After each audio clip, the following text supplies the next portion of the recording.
du Beaujolais nouveau.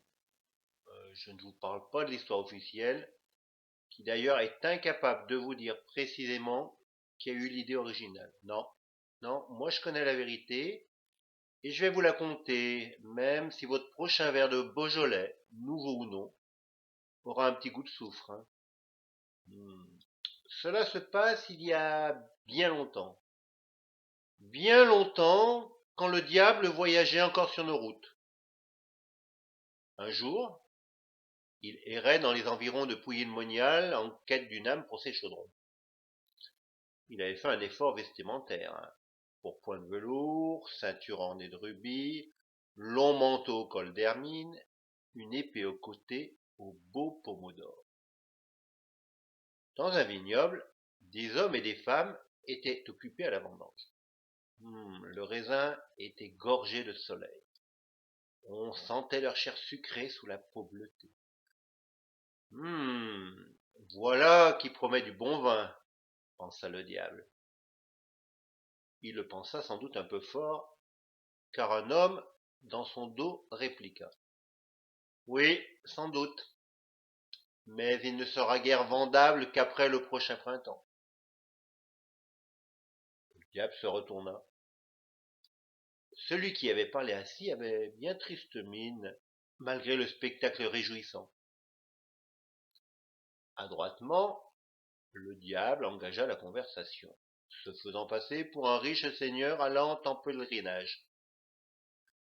L'homme alors lui confia qu'il était le propriétaire du vignoble, mais que l'année précédente avait été catastrophique, que ses tonneaux étaient aussi vides que sa bourse, que sa grange, frappée par la foudre, avait brûlé, que ses vaches avaient le gros ventre, et qu'il aurait payé ses vendangeurs, il ne lui resterait que quelques méchants liards.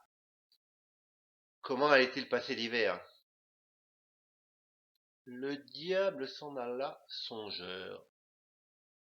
Bien sûr, il pourrait lui proposer de réparer sa grange. Il ne manquait pas d'ouvriers, ou encore de lui remplir sa bourse. L'or ne lui coûtait rien. C'était là une âme facile à cueillir. Mais il y avait peut-être mieux à faire. L'alcool est le complice du malin, le fidèle pourvoyeur de ses marmites infernales. L'Église avait supprimé les fêtes de Bacchus. Le sang était devenu sang du Christ. Oh, on s'enivrait encore un peu dans les cabarets ou chez soi. Et quand quelques rixes s'éclataient, il était bien rare qu'une ou deux âmes n'habitissent en ces domaines.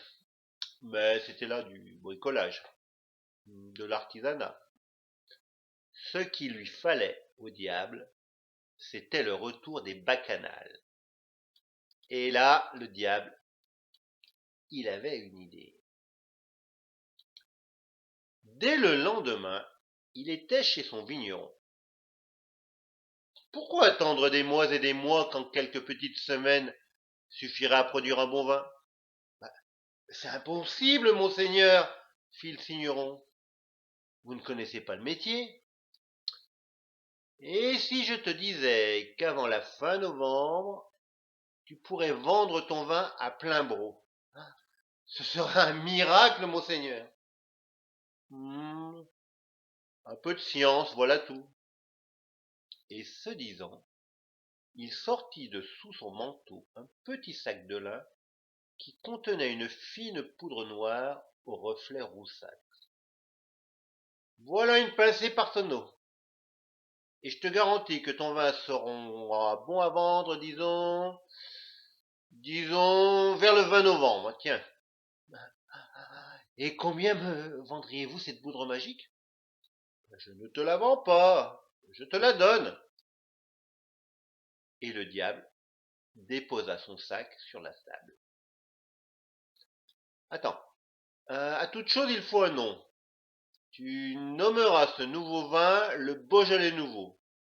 Et crois-moi, mon ami, tu feras vite des envieux. En effet, 3 mois plus tard, dans tout le Beaujolais, et jusqu'à Lyon, et même les hameaux reculés du forêt, On ne parlait que de ce vin nouveau du vigneron de Pouilly-le-Monial. Cela prenait.